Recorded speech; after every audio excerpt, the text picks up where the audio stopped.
SMV Nashville. Demetria Kaladimos and Dan Miller with the news. Rudy Kalis sports. And Bill Hall's weather. Next on Impact 4, a night owl in tennis shoes. 54 years old. Some people think this man is crazy. You might think so too. But this running man could care less. I'm Andy Pearson. You'll meet one of Nashville's fixtures in the middle of the night. Coming up next in Impact 4.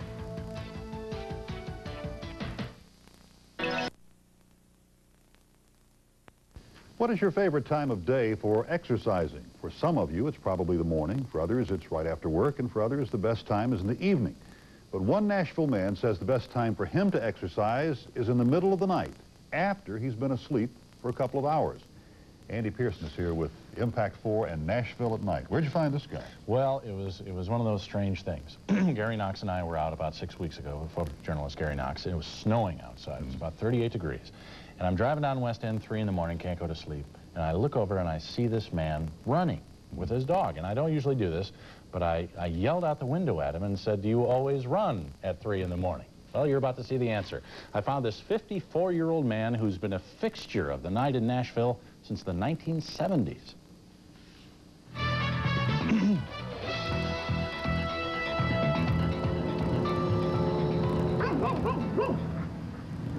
It's a time when the city neither stops nor goes, only flashes yellow. When the wind blows coldest. When sounds that would be buried in daylight come alive over the nighttime stillness. A time of day most men and beast would not claim as their own, except for a select few. Hey, 2 o'clock until 4 o'clock, that's my time. If I'm in New York, if I'm in Chicago, if I'm in Phoenix, and I've been, you know, all these places, everywhere I am, at this time of the morning, I get up and I do me an hour and 25, 30 minutes. Move on, dog. I've been running since about 1976. And I love to run at night because I'm the only one out here. I know nobody by name, but I know every truck and all the homeless folks and folks I yell at and wave at, and folks who are watching out for me, police, the garbage folks, the news people, everybody. He's a fixture to people who work the night shift, as reliable as time itself. No, they see me, but they really don't know who I am. Every now and then, I'll talk to one person or something, but 90% of them don't know who I am. Have no idea. They only know they see me out here almost every morning, about the same time. He's the running man. His name is James Haney, Dr. James Haney, a professor of history at Tennessee State University. His weekly routine has been the same for 20 years. Move on, dog. I'm 54 years old. Feel like I'm 19. That's enough for me. I go to bed at 10, get up at 2, go back at 4, 15, and back up at 6. You heard right. At about 2 in the morning, when most of us are snuggled up tight, James Haney and his dog Sandy get up from a sound sleep and run their route of 9.78 miles. He does it because he was once told this would be impossible. Back in 1975, my grandfather accidentally shot me in the leg with a .38 caliber pistol. Excuse me. And I was told that I would never be able to walk again unless I started to use the leg.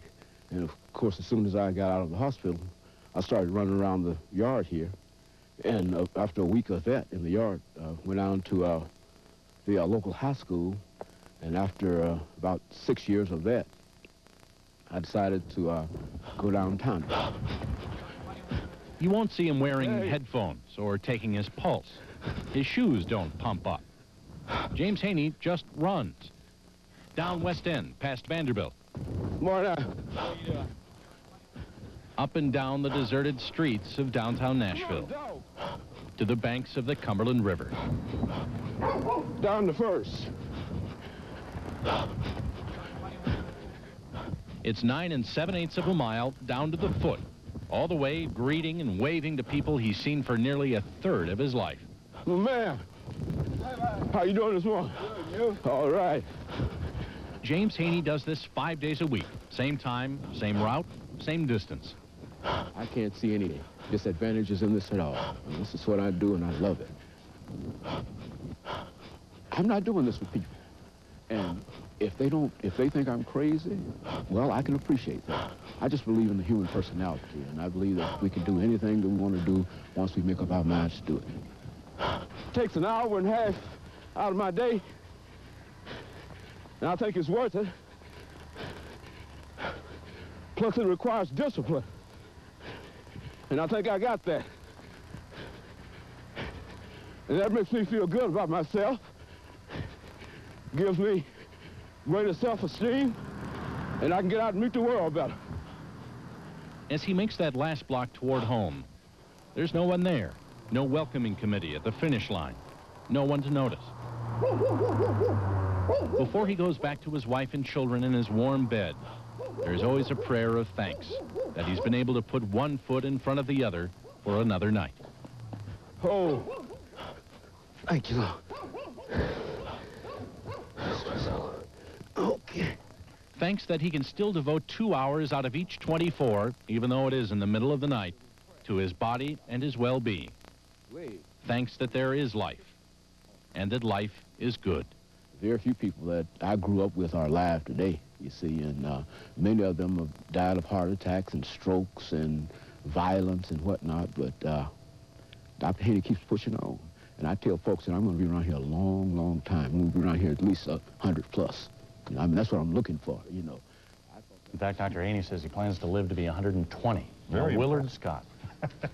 Now, does the doctor ever have problems out there? Anybody ever attack him or try to rob him or anything? Never. In 20 years. Really? Never had a problem. In all those cities, too. But he says the biggest threat is the cars, you know, coming out from the clubs late at night, so he doesn't run on Saturday. Yeah. Very impressive. I'm amazed he goes to bed, wakes up, and does this. Yeah, and he's refreshed. That's amazing. Goes back to bed. Demetria.